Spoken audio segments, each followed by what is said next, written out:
여러분이 만약 이 영상을 보고 이런 걸 만들어보고 싶어졌다면 이거 하나는 꼭 기억하세요. 이 사람처럼 배경을 핑크색으로 칠하면 뭘 만들어도 유치원 미술시간 작품처럼 보일 거니까 조심하시라고요.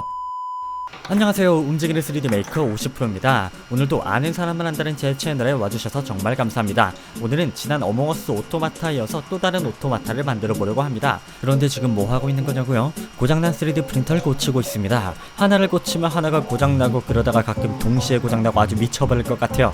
자, 아무튼 제가 오늘 만들어 볼 오토마타는 바로 어몽어스 킬 모션 오토마타입니다. 어몽어스에는 여러가지 킬 애니메이션이 있는데 이 중에서 어떤 걸 만들어 볼 거냐면 바로 이렇게 입에서 혓바닥인지 촉수인지 뭔가 나와서 크루원을 무자비하게 뚫어버리는 모션입니다. 자세히 보면 크게 4가지 움직임이 있습니다.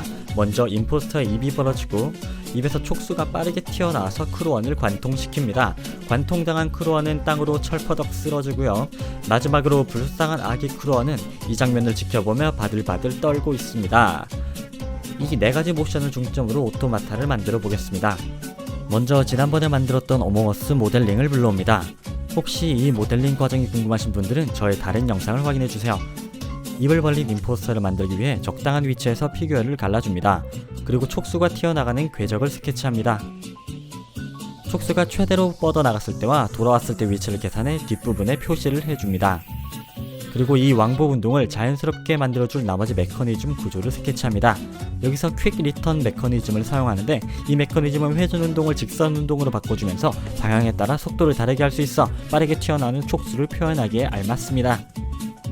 입을 벌리는 모습은 캠 메커니즘을 이용해 만들 겁니다. 캠은 회전 운동을 상하 운동으로 바꿔주는 구조인데 보편적으로 많이 쓰이는 구조입니다. 하지만 사실 저는 그렇게 좋아하지 않습니다. 컴퓨터에서는 이렇게 부드럽게 움직이지만 실제로 출력해서 보면 어딘가 매끄럽지 않고 걸릴 때가 많기 때문입니다. 사실 다 핑계고 설계를 똥멍청이같이 해서 그렇죠. 임포스터에게 강력한 키스를 당하고 있는 크루원도 만들어줍니다. 생각해보면 크루원들 너무 불쌍한 것 같아요. 아무 잘못도 없는데 우주선은 그지 같아서 계속 수리하러 다녀야 되고 몸이 반토막 나면서 열리는 괴물 혓바닥에 맞아 죽고 참 기구한 운명이네요. 쓰러지는 크루원도 캠과 회전축의 조합으로 움직임을 만들어 줬습니다. 전체적인 움직임은 이런 식입니다. 움직임이 다양하고 위치와 속도가 딱딱 맞게 하기 위해선 이렇게 시뮬레이션 하는 것이 필수입니다. 사실 지금까진 움직이는 모습만 확인하는 과정이었고 이제부터가 진짜 설계입니다. 실제 프린트가 가능하고 각 부품이 적당한 위치에서 걸리지 않게 잘 움직이도록 하는 것이 핵심입니다. 굉장히 지루하고 오래 걸리는 작업이지만 그건 제가 고생할 일이지 이 영상을 시청하고 계신 여러분들이 지루한 과정을 보느라 고생할 필요는 없죠. 이렇게 깔끔하게 다시 만들어주고 회전하는 부품들이 함께 잘 돌아가도록 톱니바퀴를 설계할 차례입니다. 회전 각이나 회전 방향이 이상하게 되지 않도록 잘 설계해 주어야 합니다. 지금 보면서 생각이 난 건데 톱니바퀴 중간 부분에 구멍을 냈으면 보기에도 더 이쁘고 재료도 더 아꼈을 텐데 좀 아쉽더라고요. 톱니바퀴의 축과 축이 고정될 기둥, 바닥 등을 추가하면 설계는 마무리됩니다. 짜잘한 부품까지 합치면 50개는 넘는 것 같네요. 설계만 꼬박 이틀이 걸렸습니다. 이제 부품들을 3D 프린트 해줍니다. 다행히 이번엔 두 프린터가 큰 문제를 일으키진 않았습니다. 프린트가 다 됐습니다. 이렇게 깔아놓고 보니 어렸을 때 레고 가지고 놀던 것과 비슷한 것 같아요. 차이가 있다면 지금은 레고의 부품까지 하나하나 설계하고 만드는 어이없는 짓을 하고 있다는 거죠. 이렇게 넓은 부품에 모서리마다 있는 둥근 판은 윙스웨시 수축에 의해 바닥에서 떨어지는 것을 방지하기 위해 추가한 것입니다. 깔끔하게 제거해줍니다. 바닥에 기둥을 꼽아줍니다. 바닥의 구멍과 기둥에 깜빡하고 여유를 안 줘서 너무 빡빡합니다. 하지만 물리로 해결하면 간단하지.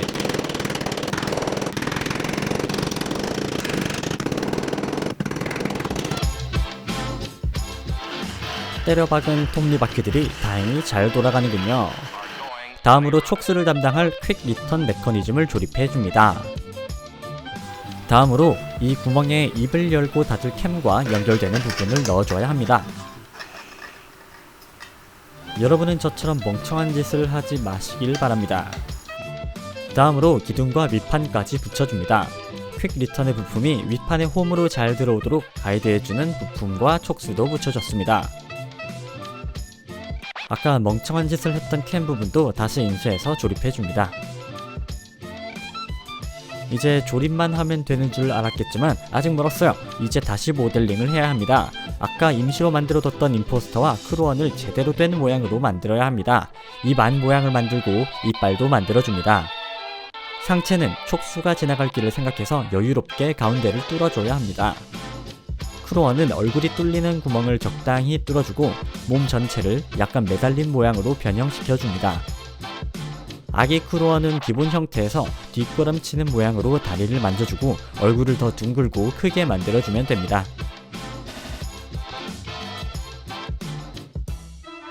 이제 피규어들을 또 프린트해줍니다. 이제 하얀 똥 뽑는 건 놀랍지도 않습니다.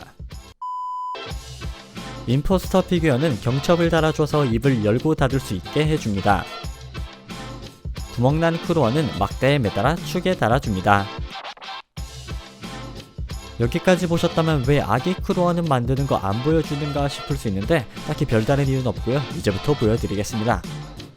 얇은 판 위에 아기 크루원이 서 있을 수 있도록 붙여주고요. 또 얇은 기둥을 하나 고정시켜줍니다. 이 기둥은 톱니바퀴와 직접적으로 연결되진 않고 톱니바퀴가 돌아가면서 기둥을 계속 움직여 덜덜 떠는 모양을 만들 겁니다. 자, 이제 핵심적인 부분들은 거의 완성이 됐고요. 하드보드지로 케이스와 배경을 만들 겁니다. 단순히 넓은 판을 만드는 거라면 3D 프린터는 굉장히 비효율적입니다. 만약 이 오토마타를 위한 케이스를 3D 프린터로 제작하려 했으면 24시간은 넘게 걸렸을 겁니다. 하지만 하드보드지를 이용하면 단돈 700원에 해결할 수 있습니다. 크기에 맞게 하드보드지를 자르고 모양을 잡아줍니다. 그리고 겉면에 배경 불꽃을 스케치해줍니다. 컬러 프린터에서 붙여도 되지만 전 2D 프린터를 취급하지 않습니다. 그리고 아크릴 물감으로 칠해주는데 뭔가 여기서부터 꼬이기 시작했습니다. 원래 불꽃 안쪽이 아주 연한 빨간색인데 지금 무슨 핫핑크 같은 색으로 칠하고 있죠. 그런 짓은 하지 말아야 했는데 이건 앞으로 이 작품을 유치원생 작품처럼 보이게 합니다. 겉을 빨간색으로 칠하면 좀 나아질까 했는데 그냥 유치원생이 그린 불꽃이 됐을 뿐이고요. 지금 열심히 칠하고 있는 저 임포스터도 핑크 배경에 갖다 대면 그냥 유치원생이 색칠하는 인형이 될 뿐이었죠. 마지막 결정타는 바로 크루원색을 노란색으로 칠했다는 건데요. 파랑, 노랑, 핑크 이 세 가지 환장의 조합이 합쳐져서 그 무엇을 만들어도 유아용 장난감 느낌이 나게 됩니다. 색조합이 이렇게 중요합니다, 여러분. 자, 이제 손잡이를 달기 위해 보드에 구멍을 뚫고 글루건으로 뒷벽을 만들어 줬습니다. 마지막으로 하찮은 이빨도 붙여주면 어몽어스 킬모션 오토마타 드디어 완성입니다. 재밌게 보고 있으시다면 완성된 모습을 보기 전에 구독과 좋아요 한 번씩만 부탁드립니다.